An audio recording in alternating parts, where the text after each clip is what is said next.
Today we're going to be breaking down the differences between an LVN and an RN, also known as a licensed vocational nurse or registered nurse. It's likely that if you're not in California or Texas, you may refer to an LVN as an LPN or licensed practical nurse. This is the same thing, it's just a different title because of the state. Also, if you're in Canada, they refer to these nurses as registered practical nurses or RPNs. Since I'm in California and I'm so used to using LVN, and since I am an LVN, through the entire video I will refer to us as LVNs. In today's video, I'm going to be giving you a general breakdown of the differences between an LVN and an RN. This is going to include the schooling, the scope of practice, the responsibilities, the opportunities that are available to you, the ease of getting into these programs, which goes along with schooling, as well as the lengths of time that it may take to complete the schooling for an LVN or an RN, and the personal reasons why people choose to become LVNs, RNs, or LVNs first and transition into RN roles. Let's start off with LVN programs. For one, they typically have less prerequisites to get into an LVN program than an RN program, meaning that you have less time it takes to actually be able to apply to the program, and you can also finish with an LVN program likely sooner than you can an RN program. One thing about an LVN program is also that it's typically shorter in length than an RN program. Two things that go for a shorter duration in an LVN program: you have less prerequisites to take, and also you have less time while you're in the program. Another thing to consider about LVN programs are that they're usually easier to get into than RN programs because they are less impacted. The cost of an LVN program can vary dramatically depending on where you are or what type of program you decide to take. Let's say you are in an area that has a public community college that has an LVN program available and you decide to go there. Your cost is going to be a lot less expensive than somebody that is in an area, let's say a rural area, where the local community college does not have an LVN program available and their only option to become an LVN is to go to a private school. Private schools typically cost a lot more than a local community college does. I've heard of LVN programs at private schools starting at $10,000 that go all the way upwards of $30,000. So it really just depends on what is available to you in the area where you choose to go to this school. To illustrate the differences, I decided to use the LVN school that I went to as an example because it was easy to find the information, and I also have personal experience from going to this school. I graduated in 2014 and I applied to the program in 2013, a couple years back, but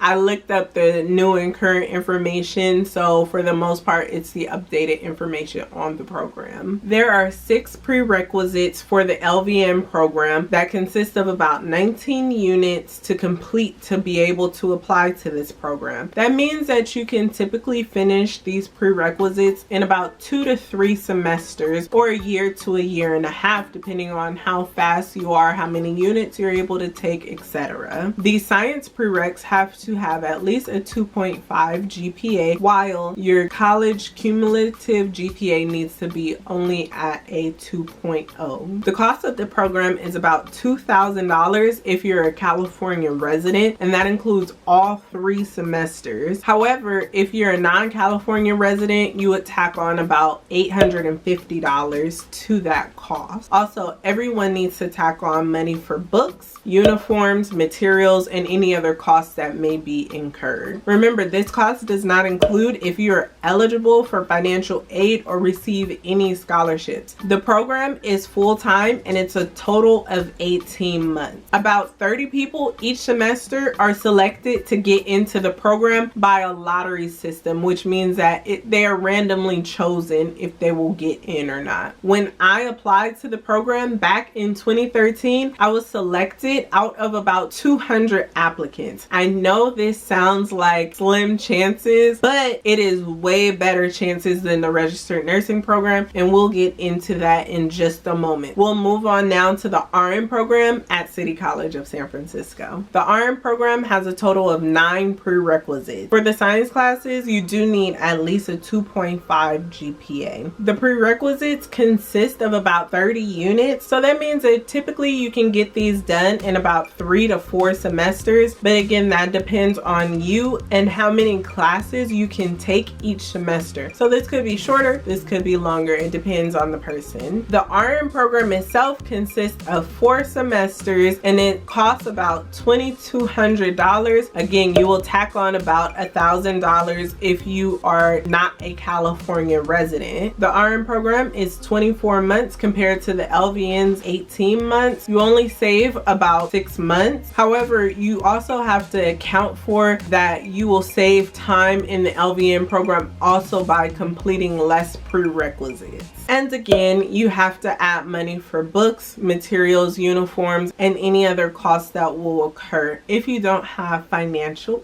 aid.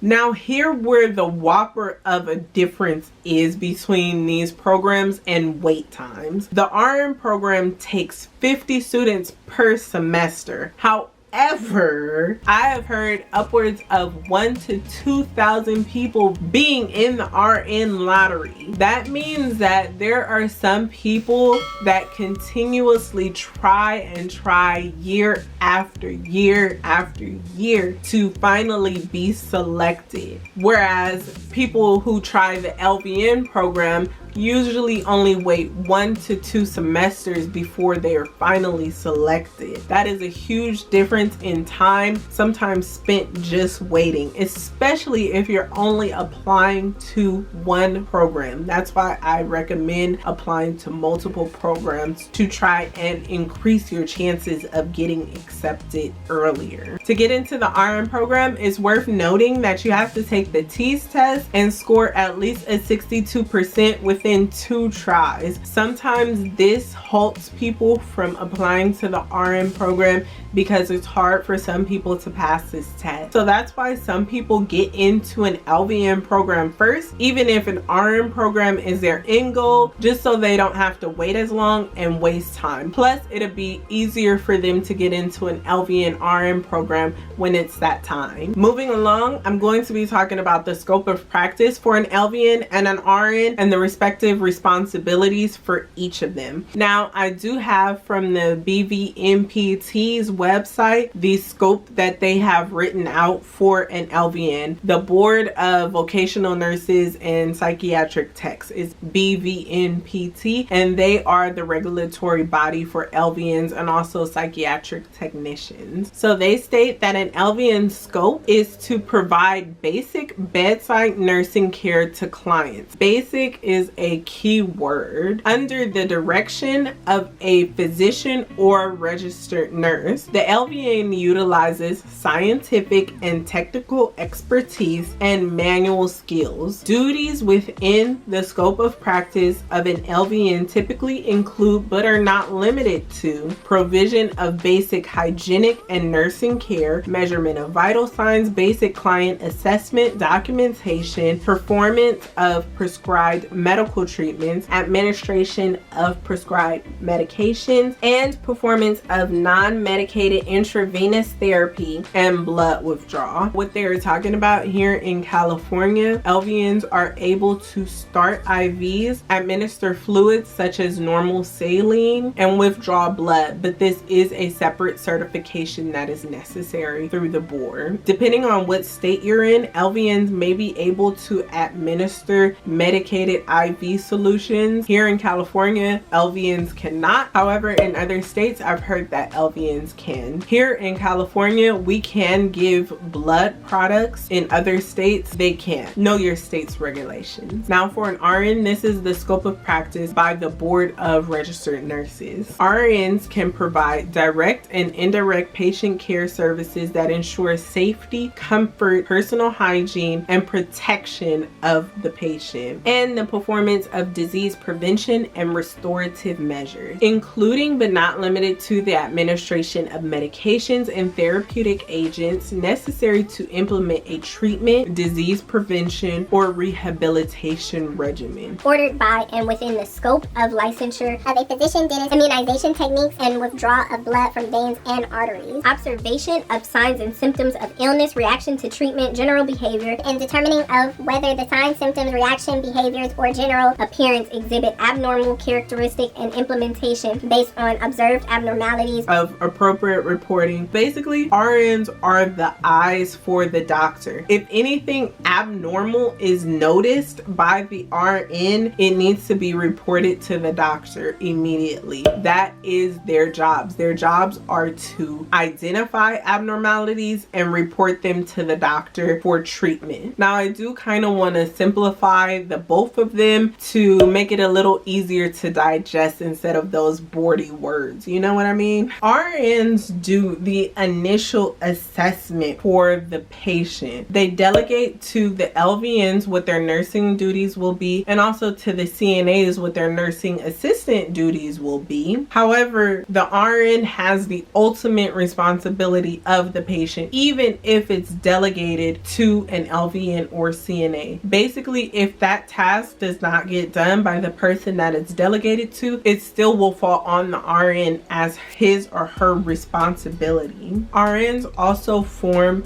the care plan for the patient, and they educate the patients. RNs work under the supervision of a physician, while an LVN works under the supervision of a physician or an RN. They can delegate to CNAs their nursing assistant duties. An LVN can do a basic assessment of the patient after the RN has completed the initial assessment. LVNs follow the nursing care plan made by the RN, and they also reinforce education that was given by the RN. Neither of those do they do the initial for. They reinforce what was created by the RN. In skilled nursing facilities, these can be a little different because LVNs typically have more responsibility. So just keep that in mind. Now it's time to get into the good stuff. The good stuff, y'all. We're gonna be talking about the money. Nah, we're gonna be talking about the pay though for LVNs versus RNs. So let's see where we at. So I have some information that I found from the Bureau of Labor and Statistics that I'll be giving you. If you're interested in more, it's known as BLS.gov. The latest information that they have is available from May 2021. So the estimated LVN employment during this time was 641,240 LVNs. The estimated hourly pay for an LVN in the 10th percentile was $17.86. In the 90th percentile, it was $30.67. For an LVN's annual pay in the 10th percentile, it was $37,150, and for the 90th percentile, it was $63,790, with a mean or middle point basically of $51,000. In the industry of SNFs or skilled nursing facilities, LVNs made up 12.64%. In the industry of home care, they made up about 6%. Physician offices, rounding up, they were about 3%.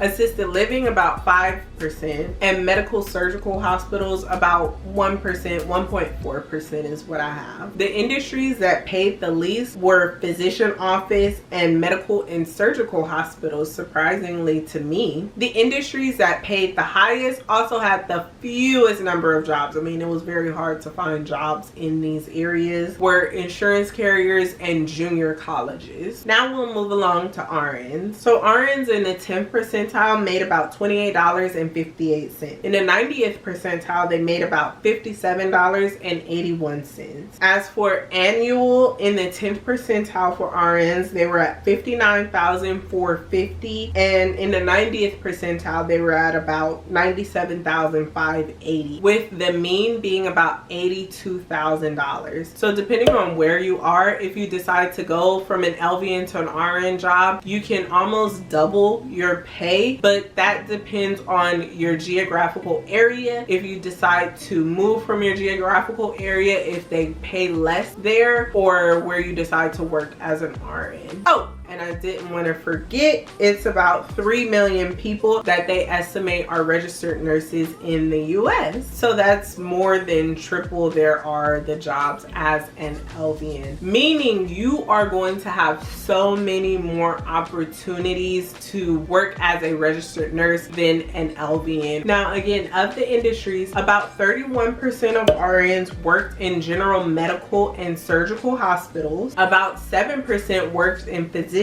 offices, about 11.5% worked in home health care, about 15% worked in outpatient services, about 9% of skilled nursing facilities consisted of RN. The highest paying RN jobs were again the least jobs to be had, but those were flight nurse and pharmaceutical manufacturing. How many flight nurses do you know? Tell me in the comments below, but compare that to how many pharmaceutical manufacturing nurses you know. I know some nurses that have done flight nursing, but I don't know any that have done pharmaceutical manufacturing, not yet at least. So if you are one, or if you know one, tell me. Finally, I'm gonna summarize why people choose to be an LVN versus an RN, or if their ultimate goal is to be an RN, why they may start as an LVN and eventually move up to RN. The number one thing that I personally hear being an LVN as to why people don't want to start as an LVN and go straight to RN is because the fear of being stuck as an LVN. Once you finish school, it's hard to go back to school for some people,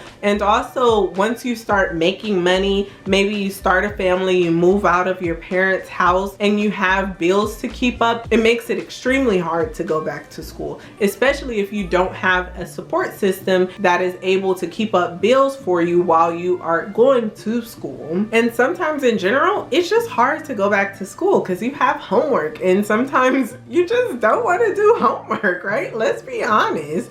So that's one of the things that I hear for the reasons why people would love to go straight to RN programs if possible. However, sometimes it's the time factor. To become an LVN, it's a lot quicker in a lot of cases than becoming an RN. So sometimes to speed that process along, people will just go for the LVN and then they will think about going for the RN in the future if it's possible for them. Now there's this other thing of responsibility. Sometimes people don't want that heavy responsibility of being a registered nurse, so they would rather be an LVN. You still have a ton of responsibility, but there's not as much, and it also depends on where you want to work. If you know that you want to work in a skilled nursing facility, also known as SNF, there are tons of SNF jobs for LVNs. If you want to work in a clinic, there are also tons of clinic jobs for LVNs, even though some of these jobs are being replaced by medical assistants and RNs, so that is something to consider. You have so many more opportunities as an RN,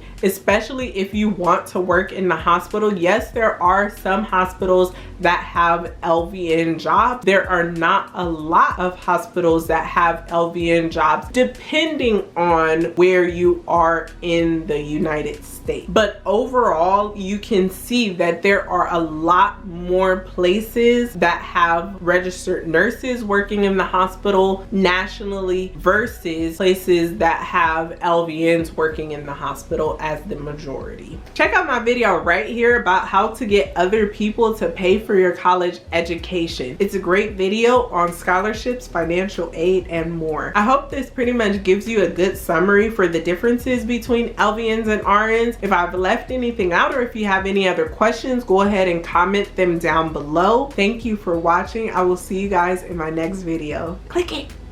Click it.